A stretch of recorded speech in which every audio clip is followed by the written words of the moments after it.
من دے بیعت رسولی تاں پانی کیوں بند کر دے او پر ثابت دین تینا دا باؤ جڑے سر قربانی کر دے او علم پڑھیا علم پڑھیا تے ادب نہ سکھیا کی لینا علم نو پڑھ کے چلے کٹے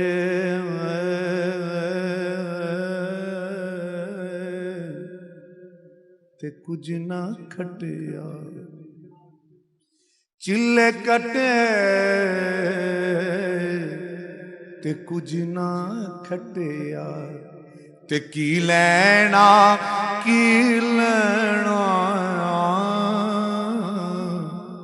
چلیاں کر کے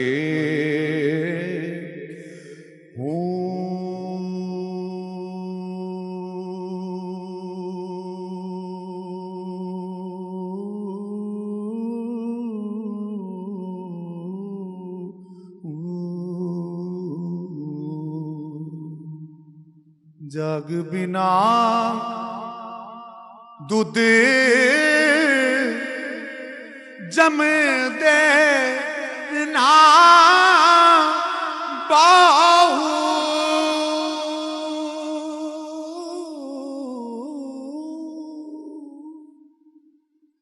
جاگ بنا دودھ جم دینا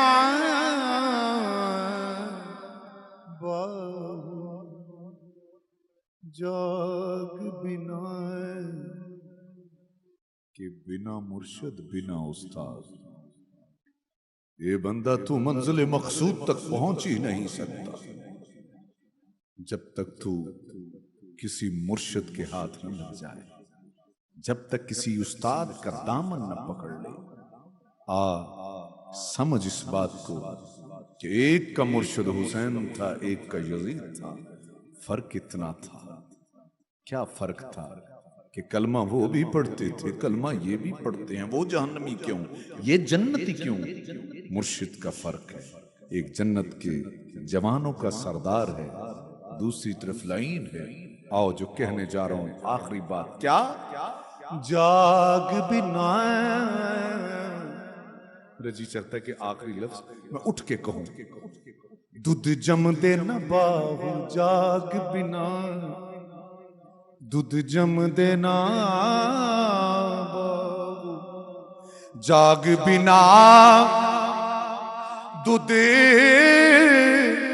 جم دے نہ Bahu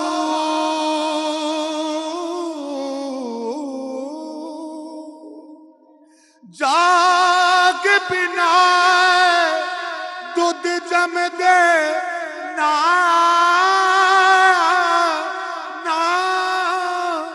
Bahu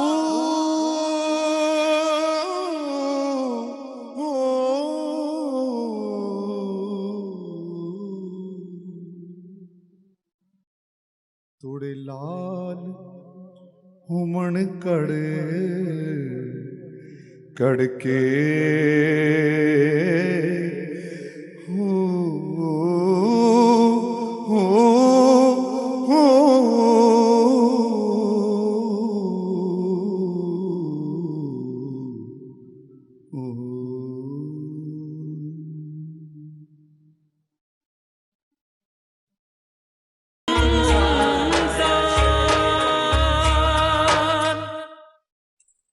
welcome back from the break viewers. Break کے بعد ہمیں جوائن کیا ہے ہمارے ٹیچرز، ہمارے استاد ویسے تو ہمارے استاد بھی اتنے پیارے ہیں کہ خود اپنے آپ کو طالب علم کہتے ہیں، لیکن آف کورس وہ یہی بات ہے نا، کہتے ہیں کہ the greatest wisdom is in knowing that you know nothing at all. اگر ہم اسی پریمس پہ چلیں کہ ہم کچھ نہیں جانتے، ابھی تو وہ جو کہتے ہیں نا ایک قطرہ ڈراپ ان دی اوشن بھی نہیں جانتے، تو پھر انسان کی کاوش اینڈ ڈیزائر ٹو لرن اور زیادہ بڑھ جاتی ہے۔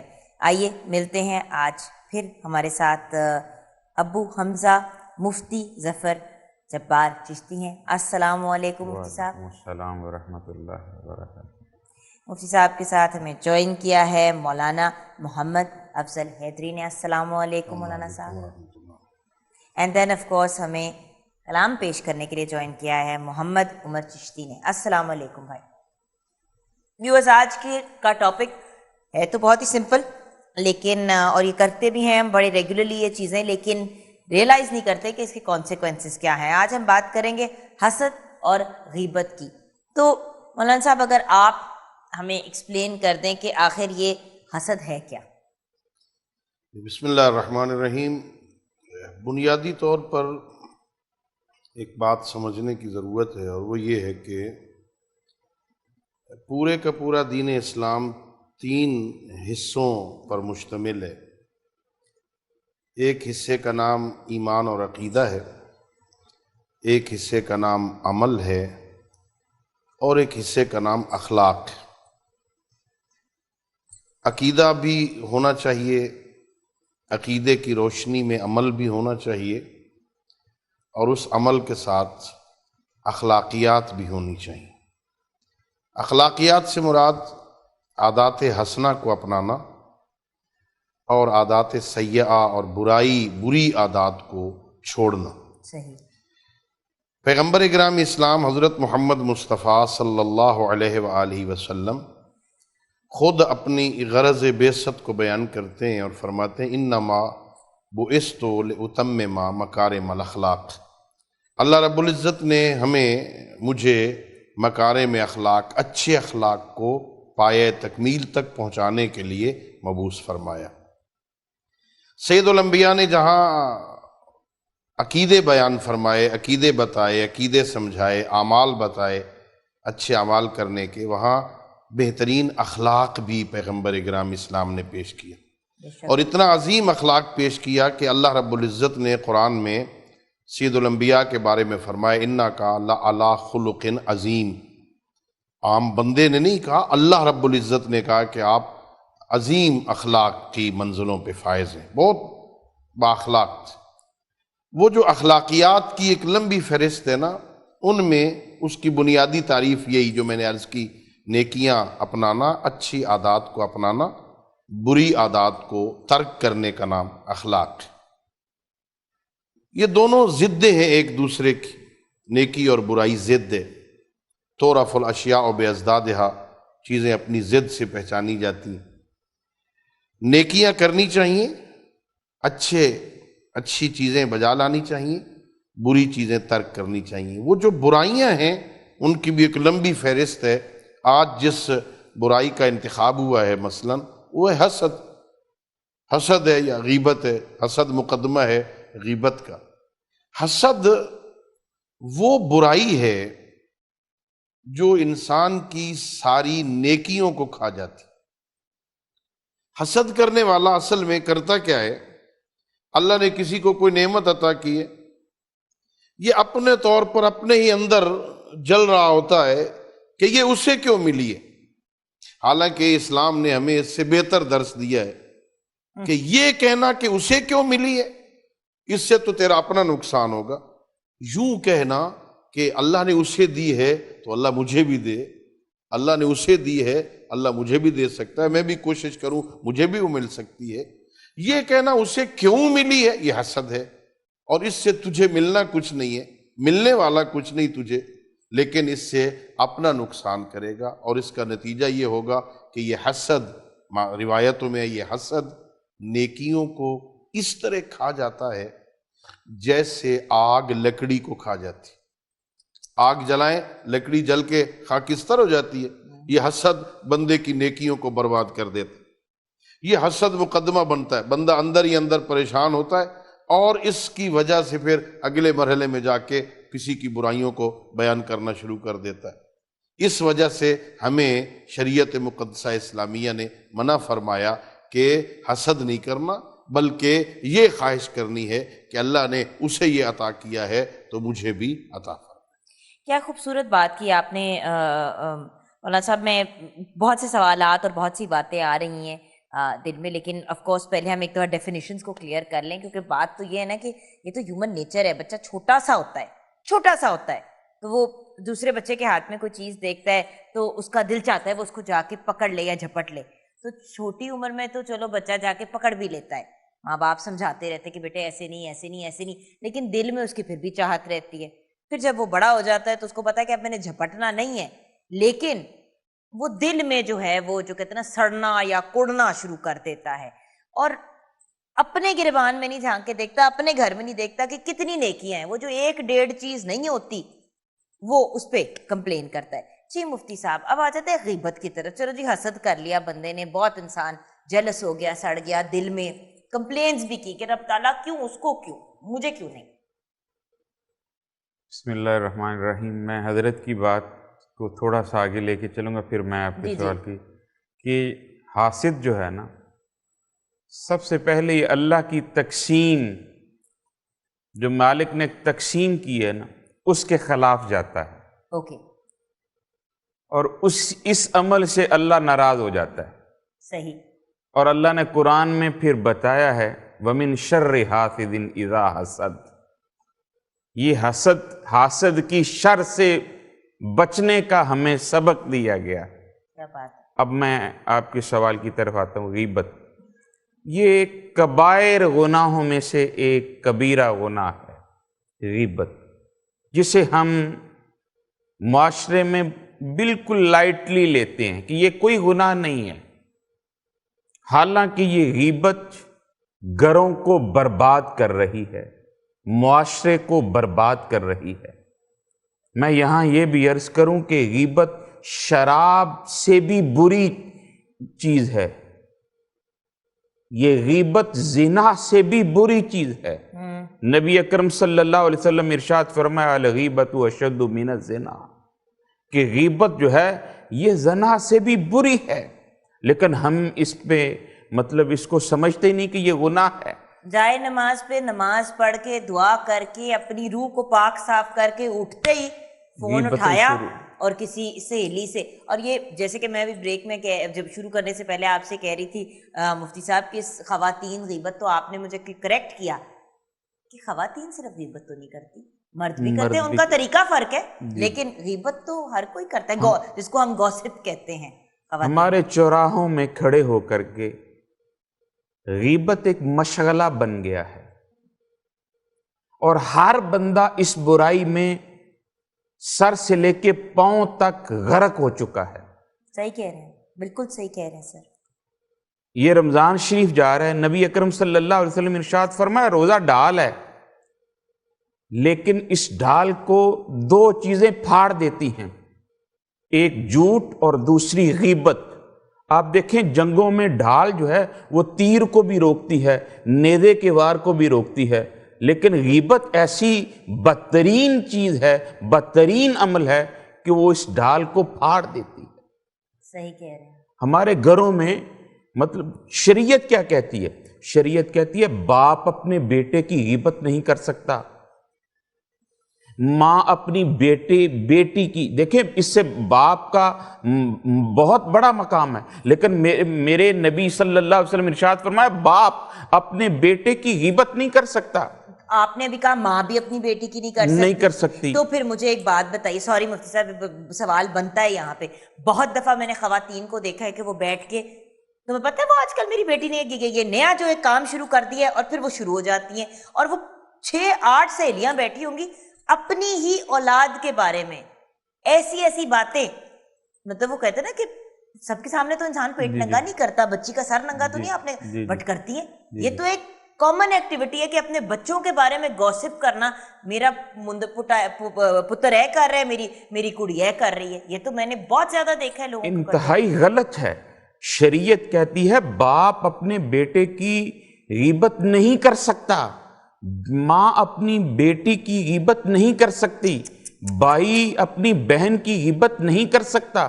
چھوٹے سے چھوٹے خاندان کو بھی آپ دیکھ لیں جس میں 2 بچے ہیں, 2 پیرنٹس ہیں, وہ بھی ایک دوسرے کی غیبت, بچے ماں کی غیبت, ماں بچوں کی غیبت, بیوی شوہر کی غیبت.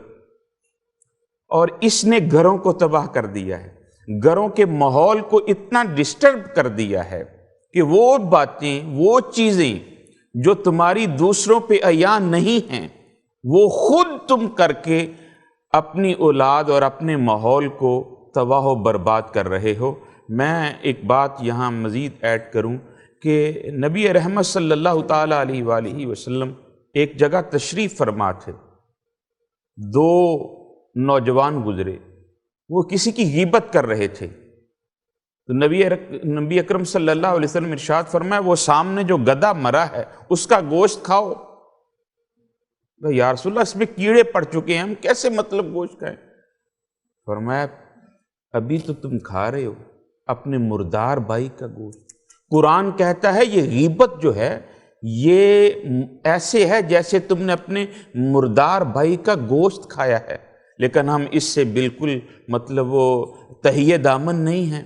ہمارے گھروں کا ماحول ایسا ہے کہ جناب وہی آپ والی بات کی, ادھر مصلے سے اٹھے, ادھر فون کان پہ لگایا اور جناب اپنی 10-15 سہیلیوں کو یہ بات بتا دی کہ آج جناب میری بیٹی نے یہ کیا ہے, میرے بیٹے نے یہ کیا ہے. شریعت اس سے ہمیں روکتی ہے. اور وہی والی بات ہے نا ویورز, جیسے کہ میں نے اکثر دیکھا ہے کہ یہ فیوریٹ ایک چیز ہوتی ہے. میں لیڈیز کی بات کر سکتی ہوں, مرد حضرات ڈفرینٹ جگہوں پہ مساجد سے نکل رہے ہوں گے تو اور کچھ نہیں تو جو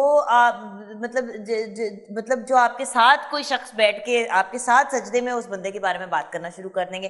خواتین ایک ایسا کام جو خواتین بڑے دل سے بڑی محبت سے کرتے ہیں, اپنے گھر میں کھانا بنانا.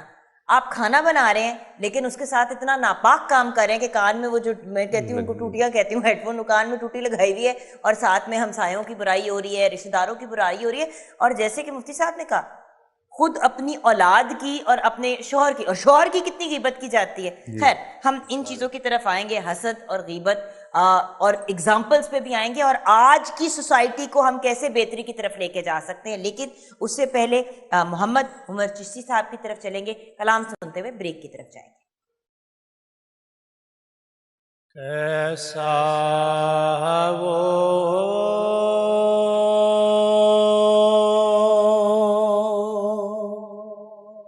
سما ہوگا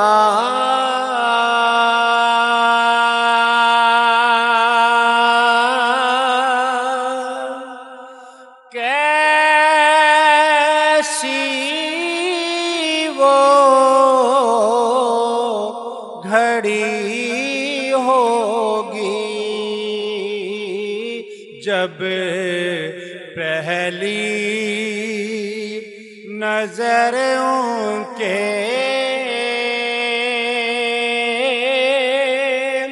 روزے پہ پڑی ہوگی, جب پہلی نظر ان کے روزے پہ پڑی ہوگی.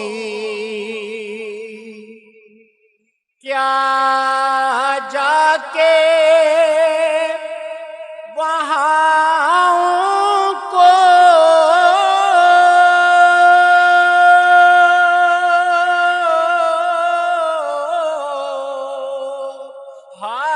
حال اپنا سنائیں گے.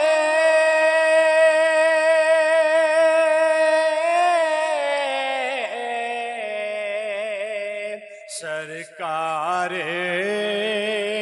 قدر ہوگا اشکوں کی لڑی ہوگی. سرکار